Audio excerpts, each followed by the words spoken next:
எல்லாருக்கும் வணக்கம். ஸோ நம்ம இன்னைக்கு என்ன பார்க்க போறோம் அப்படின்னு பார்த்தோம்னா பகுதி இலக்கியம் அதான் பார்த்துட்டு வரோம். ஸோ அதில் பார்த்தோம்னா 2, 3, 4, 5 முடிச்சாச்சு. இன்னைக்கு நம்ம என்ன பார்க்க போறோம்னா இந்த கம்பராமாயணத்துல ராவண காவியம் ஒன்று வரும் இல்லையா? ஸோ அதை தான் நம்ம பார்க்க போறோம். ஓகேங்களா? ஸோ அதில் வந்து நிறைய ரொம்ப ஒரு இதெல்லாம் கிடையாது. ஒரு எப்படி சொல்றது, ஒரு 3 minutes இருந்தா முடிச்சிடலாம் அப்படின்ற மாதிரி தான் இருக்கும். மற்றபடி பார்த்தோம்னா அவங்க வந்து செயல் இது வந்து வரும். நைன்த் நியூ புக்ல வந்து பார்த்தோம்னா ராவண காவியம் சொல்லிட்டு கொடுத்துருப்பாங்க, செயல் கொடுத்துருப்பாங்க, அது படிச்சுக்கோங்க. ஓகேங்களா? ஸோ நாம இன்னைக்கு என்ன பார்க்க போறோம்னா ஒரு ஓவர்வியூ பிளஸ் பார்த்தோம்னா ஒரு ப்ரீவியஸ் இயர் கொஸ்டின்ல ஒரு 2 கொஸ்டின் இருக்கும், அவ்வளவுதான் நம்ம பார்க்க போறோம். சரி, ஓகே, நம்ம உள்ள போயிடலாம்.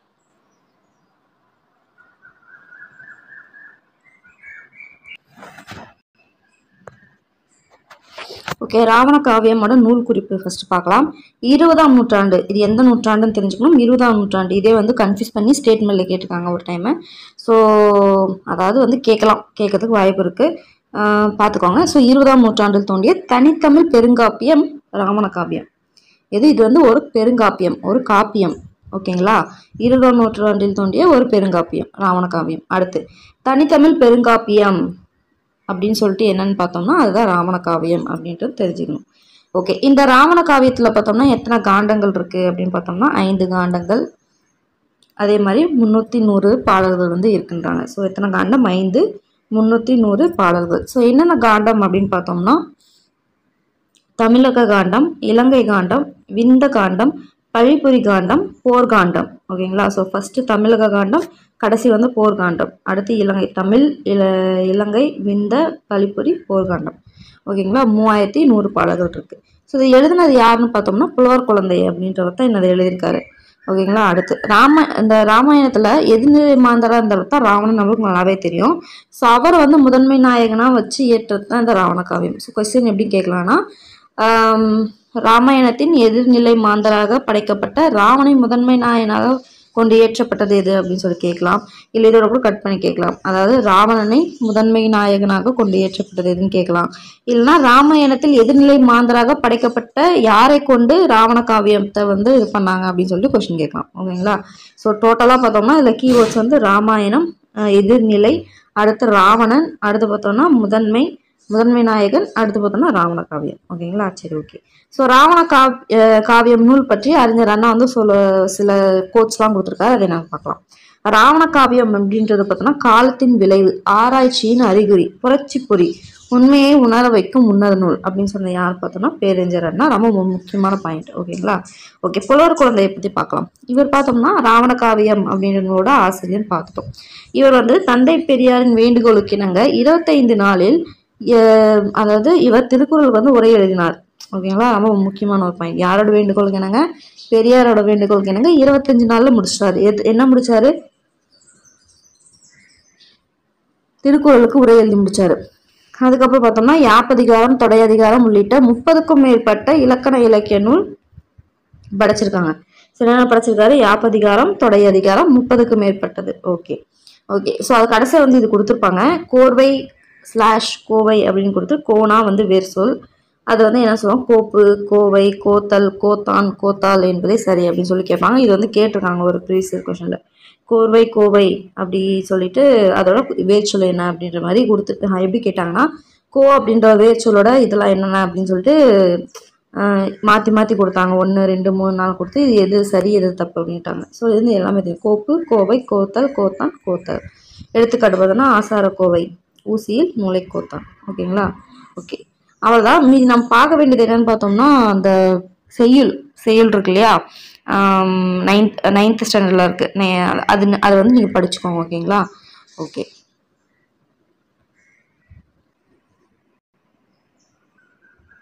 இதில் நம்ம எக்ஸ்ட்ரா இன்ஃபர்மேஷன் தெரிஞ்சுக்க வேண்டியது என்ன அப்படின்னு பார்த்தோம்னா நூல் அமைப்பு தெரிஞ்சுக்கலாம். 5 காண்டம் நம்ம ஏற்கனவே பார்த்தோம். 3100 பாடல்கள் பார்த்தோம். அந்த மாதிரி பார்த்தோம்னா படலங்கள் வந்து 57 படலங்கள் இருக்கு. ஸோ 5 காண்டம், 57 படலம், 3100 பாடல்கள் வந்து இருக்கு. ஸோ இதில் முதல் படலம் என்னன்னு பார்த்தோம்னா தமிழக படலம். இதே காண்டம் பார்த்தோம்னா தமிழ் காண்டம்.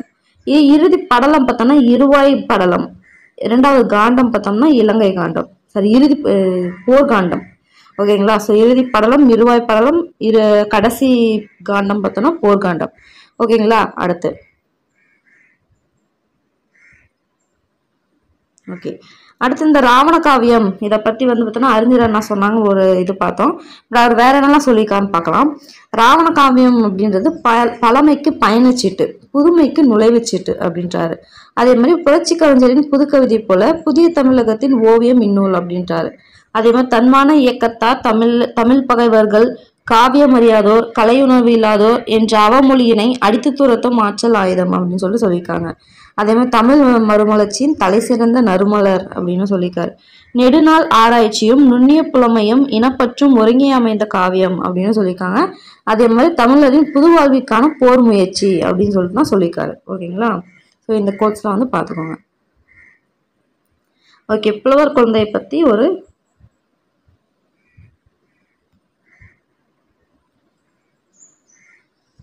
ஒரு குறிப்பு மாதிரி பார்த்துக்கலாம். அவரோட பேர் வந்து புலவர் குழந்தை. ஊர் பார்த்தோம்னா ஈரோடு மாவட்டத்துல ஓலவலசு அப்படின்ற பண்ணைக்காரர் குடின்ற இடத்துல அவரோட ஊர். ஈரோடு ஓலவலசு பண்ணைக்காரர் குடி. பெற்றோர் பார்த்தோம்னா Muthusamy counter சின்னம்மையார்.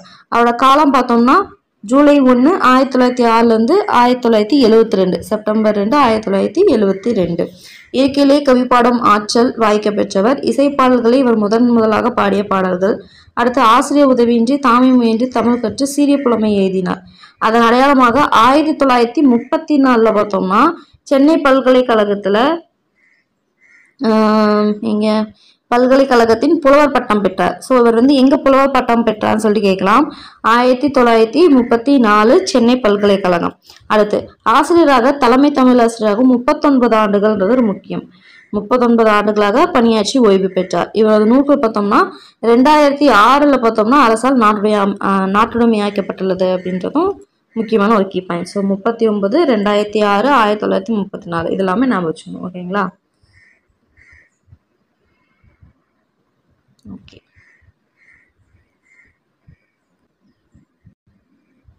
Okay. Previous year question பார்த்தோம்னா இது 2 தான் வந்து இதாயிருக்கு. ஸோ காலத்தின் விளைவு, ஆராய்ச்சியின் அறிகுறி, புரட்சி பொறி, உண்மையை உணர வைக்கும் உன்னதமான நூல் என்று பேரறிஞர் அண்ணாவால் குறிக்கப்படும் நூல் இது அப்படின்னு பார்த்தோம்னா ராவண காவியம்.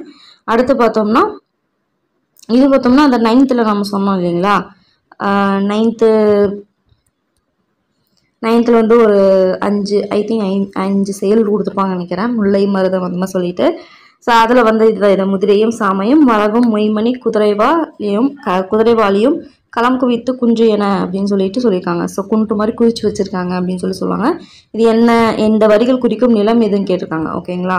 ராவண காவியம் தெரியும். பட் இது வந்து என்ன அதான் சொன்னாலே 5 இதுக்கு நினைக்கிறேன், 4க்கு நினைக்கிறேன்.